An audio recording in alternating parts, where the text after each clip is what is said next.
Hello, everybody. Welcome to The Green Man. I hope you're all good and well this Sunday for the 7th episode of the Dark Horse Disc series. And this Sunday, we are talking about none other than Porcupine Tree and their 6th studio album, Lightbulb Sun, which came out in May 2000. I think it was the 22nd of May. And so I've got a very special guest on the channel here today. Really pleased to be joined by Marylovesmusic. How are you doing, Mary? Or I should say, how is your life today to make it relevant to My life today is great. Yeah, cool. And yeah, so we're going to just have a little chat first about kind of our early memories of Lightbulb Sun and, you know, what we thought of it when we first kind of picked it up, gave it a spin. So, Mary, do you want to kick us off with your earliest memories of Lightbulb Sun, what you first thought of it? Yeah, so I think I was a bit late to the party with Lightbulb Sun. I've spoke in some of my videos on my channel about my introduction to Porcupine Tree was Fear of a Blank Planet. And I absolutely fell head over heels in love with Fear of a Blank Planet. I thought it was the best album ever made, absolutely loved it.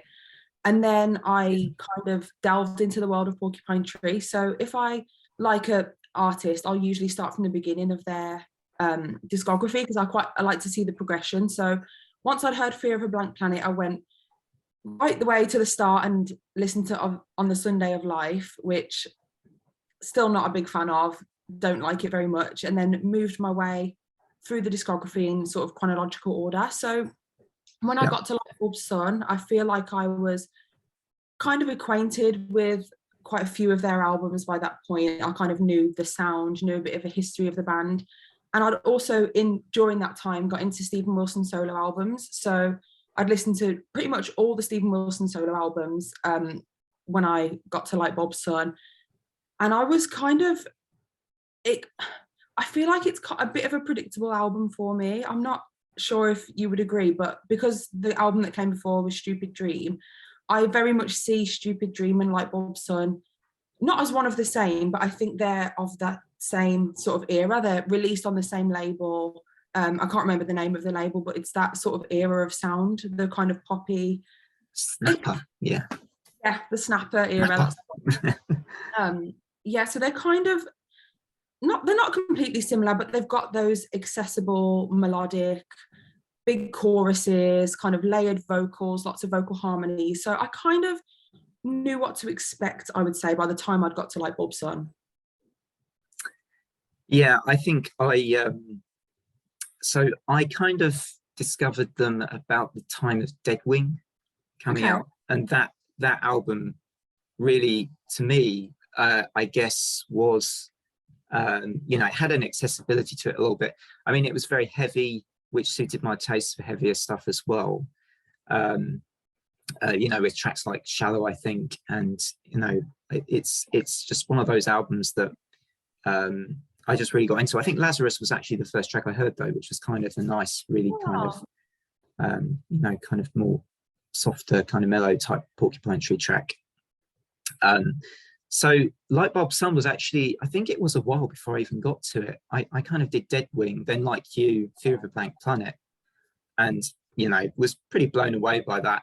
And then I think I went to In Absentia, so I wasn't quite as logical as you in, you know, deciding to start at the beginning, which is probably what I should have done. I kind of got into those 3 albums. I suspect those were, you know, those 3 albums were kind of the In Absentia, Deadwing, and Fear of a Blank Planet were like their really big, you know, really big albums and stuff. So this was, yeah, I was a little bit kind of late to it, but my first impressions of it were that I actually kind of, yeah, I liked it. I think it took me a bit of time to really grow on me to becoming an album which now I like quite a bit. It's sort of like you say, it kind of, you know, the songs were, you know, pretty catchy until you sort of get towards the kind of second half, when you start to get a bit more of a slightly different style with things like Hate Song, and obviously Russia and Ice is a sort of slightly stand apart track on the album, being a 13-minute, more epic length one, more of maybe a sign of things to come with some of their later albums, a bit heavier, got a bit of a sort of got a lot of build up to that track as well. But yeah, I mean, that's the thing. I mean, listening to this album again in the build up to this video, you're kind of singing along to some of the tracks on here, as well. And I know we're going to come to our favorite tracks pretty soon and stuff, but yeah, I found myself singing along to quite a few of them. Yeah, I think I listened to it from start to finish because I'm like that with albums. I'm a bit contrarian maybe, but so I remember hearing Lightbulb Sun, the title track, and thinking like, wow, this is so layered, so complex. It's catchy. Like, it seemed to be very kind of archetypal Porcupine Tree, what they do really well. Yeah. And then I listened to How Is Your Life Today and She's Moved On, and I remember thinking, why have you put these songs straight after Lightbulb Sun? Like, it opens with this really amazing song, and then it's like How Is Your Life Today is definitely one of the weaker tracks for me on the album. So I remember feeling really confused at the track order. I was like, I wouldn't have personally put them in this order, because I think you get all the excitement of Lightbulb Sun, and then it's just How Is Your Life Today? Yeah, that's an interesting point. He did say that he's kind of, I think, grouped together, or the tracks had certain groups, like some of them were about kind of relationship breakup things, and then others were more sort of based on nostalgia and childhood nostalgia, like the opening track, Lightbulb Sun, is kind of very nostalgic sounding. I mean, but we'll talk a bit about that one later as well. So cool. So why do you think this album might then be a little bit overlooked by the fan base, potentially? I think it's a difficult question. I feel like it kind of fell a bit by the wayside, just because you've got the early stuff, like the space rock, really Pink Floyd inspired, when it was just Steven, up until sort of Signify. And then there's this really strange era in the middle of Porcupine Tree that I think a lot of people overlook, because you're either, a super big fan of the space rock, really kind of proggy stuff, or you're a heavier fan, like you love the Fear of a Blank Planet, The Incident, Dead Wing, and then you've got like Stupid Dream and Lightbulb Sun are kind of just in the middle somewhere. So I think people often, if you're going to start listening to Porcupine Tree, I don't think you would start with Lightbulb Sun. And I think also there are some weaker tracks. I think the good outweighs the bad for sure. I still think it's a great album, but I think those weaker tracks, they do kind of let it down a little bit, where it's not like a flawless masterpiece in the way that kind of In Absentia or Fear of a Blank Planet is. Yeah, that's I certainly think that's kind of, I think for me it might be partly because of my experience with it, but I see it as a bit of a dark horse album, coming into them, I suppose, quite late, not till Dead Wing, and then Fear of a Blank Planet, and sort of realizing that this is one of those albums that wouldn't necessarily hit you straight away in the sense, or a big impact. The songs sound nice and gentle and mellow, but they don't have the sort of massive impact of some of their later albums, or even like Sky Moves Sideways kind of has an amazing few moments in that album that stay with you, I think, as well. But maybe that's a little bit of a I don't know, but yeah, I mean, that's an earlier album. I could have chosen probably like one of their early albums almost as a bit of a dark horse as well, because I don't really think that there are any Porcupine Trees. I mean, like you said, the first one's maybe not so much a brilliant one, but like they're mostly pretty good. Yeah, I think if you're a prog fan, then you will really enjoy like this. I love the Sky Moves Sideways, so it's for more like the die-hard prog fans will kind of go there, and that's why I think people don't tend to look at Lightbulb Sun as much, because you've kind of, if you're a fan, you've got the Sky Moves Sideways. If you're a metal fan, you've got Fear of a Blank Planet. So it's kind of like there's something for everyone. So I think maybe that's why it gets overlooked, maybe. Yeah, it's kind of a middle album, I guess, isn't it, at the moment, being the sixth one. What they at album number 11 now, I think, with close continuations. So which was pretty amazing. I'm loving that album at the moment anyway. I love it too. It's great. Cool. All right, well, come down to the big moment of what our three favorite tracks are from Lightbulb Sun. So do you want to name your three favorites, maybe a bit about why you might name those? Okay, I'll go from third to in third place, second place, first place. So In third place for me is going to be Russia on Ice. I think, although the second half of the song doesn't grab me as much as the first half, the kind of more mellow half is more my thing, but I like the lyrical content. I like the way it starts is very kind of dreamy, and it kind of speaks to that space rock thing that it started with. I love the length because I'm a prog fan, of course. I just think it's a really strong song, and I definitely think it's underrated. And second place, this was a tricky one for me, but I think I'm going to go with Lightbulb Sun. I love the way it opens the album. The chorus is just so catchy. The guitar is beautiful towards the end. I love Stephen's playing. I think it's gorgeous. And there's a little kind of solo towards the end that I'm a big fan of. And then my absolute favorite, this is probably top 3 Porcupine Tree songs ever, is Last Chance to Evacuate Planet Earth Before It's Recycled. And it's because of Colin. Colin's bass absolutely steals the whole album. Actually, I haven't even mentioned how much I love Colin in this album, but he definitely steals the show. When you've got that section at the end with, you know, the spoken word section, and you've just got the bass is really taking over, and I just think it's absolutely stunning. Yeah, he was great, wasn't he? I mean, he really was. Yeah, and it's kind of a shame that he's not really with them at the moment. It's a real shame. Yeah. So it's interesting because you've picked almost 2 of the 3 matched with my 3 favorites.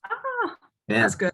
We almost got a snap, almost exactly the same, which would have been interesting. But yeah, so Lightbulb Sun, opening track, absolutely amazing start to the album, I think. And it's actually the lyrics which really get me a bit and make me feel nostalgic. I think it's the, I'll only take medicine if it's followed by sweets. And I love that. And it just took me back to when I, used to actually like to have, those old Dolly mixtures. My doctor used to give me one of those after taking medicine, not I don't know, but the sickly pick liquid or whatever he calls it. But it sort of made me feel very nostalgic, that track. Second, actually, the Restful Flow, which I know is maybe it's one of the very kind of I could see it being a bit of a hit, that song. I don't think it was released as a single or anything, right? But I don't think so. It's a really nice song, actually. I love the way that it ends. Seems that you'll never become. I love that. Yeah, just and I think it almost reminded me a bit, when I was listening to it again, I was thinking a bit of the Cranberries and the way, in the instrumental parts, just the way the instrumental parts sound on The Restful Flow reminds me a lot of a Cranberries song a little bit, when you got the kind of violins coming in, the bridge bit and everything. It reminded me quite a bit of that too. So yeah, The Restful Flow is definitely one of my favorites, I think. And I think when you look, on my iTunes library, I see the number of plays, and The Restful Flow I think is my most played, because I suppose it's only 3 minutes. So if I'm doing a playlist or something, it's a nice one just to stick on the playlist, and it's just, you're very easy to listen to, nothing complex, but it just kind of, the rest flows, so to speak. And Russia on Ice. As with you, I think pretty much all the things you said, and I like Chris's drumming kind of towards the end. It's really cool, awesome drumming. And it's kind of a proggy track that I think starts to show, although, as we've both sort of said, they were quite proggy with certain albums like Sky Moves Sideways anyway, but that song I think starts to show that there might be just teasing a bit of the heavier stuff, the more metal inclined stuff that we saw. And I always wondered, people always talk about Stephen Wilson and Michael Ackerfeld's friendship, and everything from Opeth, and how they sort of influenced each other. I always find that kind of fascinating, and that you can, certainly by Deadwing, hear the Opeth influence making its way into Stephen's or into Porcupine Tree's music. I just had a re-listen the other day of Blackwater Park, actually. I haven't listened to it. I'm like, this is so good. It really is outstanding album. Yeah, amazing. Thinking about it, I probably need to do an Opeth Dark Horse album at some point, but anyway, that's a whole other video. I'm I'll straying come back. away from. I'll do an Opeth one with you. Oh, awesome, awesome. I'll have to have a think about which album now. I think there's a couple. But anyway, so I guess the final thing is where we would put this album in their, you know, in their discography, where we'd rank it even. So, any thoughts? Very tough. Yeah. For me, I think so. My number one is Fear of a Blank Planet. Number two, probably In Absentia. And then I'm struggling where to put Closure Continuation if we're including that in the ranking, because I feel like we haven't had enough time with it yet to kind of make a decision. But I'll go, okay, so I'll go Fear of a Blank Planet, In Absentia, Stupid Dream, Lightbulb Sun. So 4th place for me. That's pretty high up. That's pretty cool. Yeah, yeah. Yeah. So I've been kind of a bit sort of unsure. I've been moving around the albums a little bit.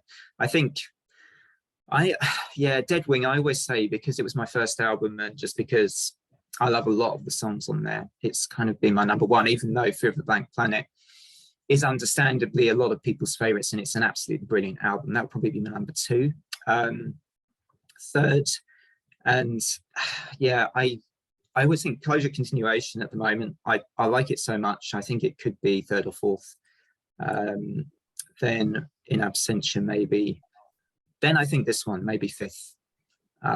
So kind of, you tend to find with these Dark Horse videos I've been doing that the middle albums kind of are the Dark Horses quite often. I think we had that with like Ultimate Sin by Ozzy, and it's kind of these middle albums in discography sometimes are the ones that, you know, it's like the whole kind of, you remember the recent stuff and the earlier stuff quite often more in the longer, you know, the bands with the longevity and everything.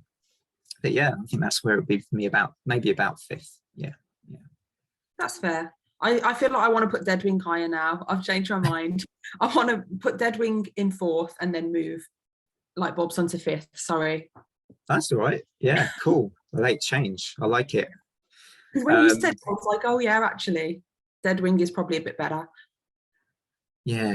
It's it's Dead Wing was like, I mean, the thing with me and Dead Wing is, as it was my first kind of album, it was the one that just I have that sort of connection with, I suppose, which often happens. But yeah, anyway, I guess that brings us to the end of the topics, and just want to say a big thanks to Mary for giving me part of a Sunday morning to join in with a little chat about Porcupine Tree, all things Lightbulb Sun. And don't forget to drop a like and subscribe to Mary's channel as well. I'll put a link in the description box so that you can click on her channel and see all this she does. There's lots of kind of you know, your sort of favorite artists, isn't there, and rankings, and you talk about your, I mean, maybe you want to give it a little line about your channel if you like. Yeah, so it's started off as kind of a bit of a prog channel, but now I do everything. So top 10 lists, ranking, what I've been listening to, just general kind of music discussions. Yeah, and I'm subbed. I'm a subscriber.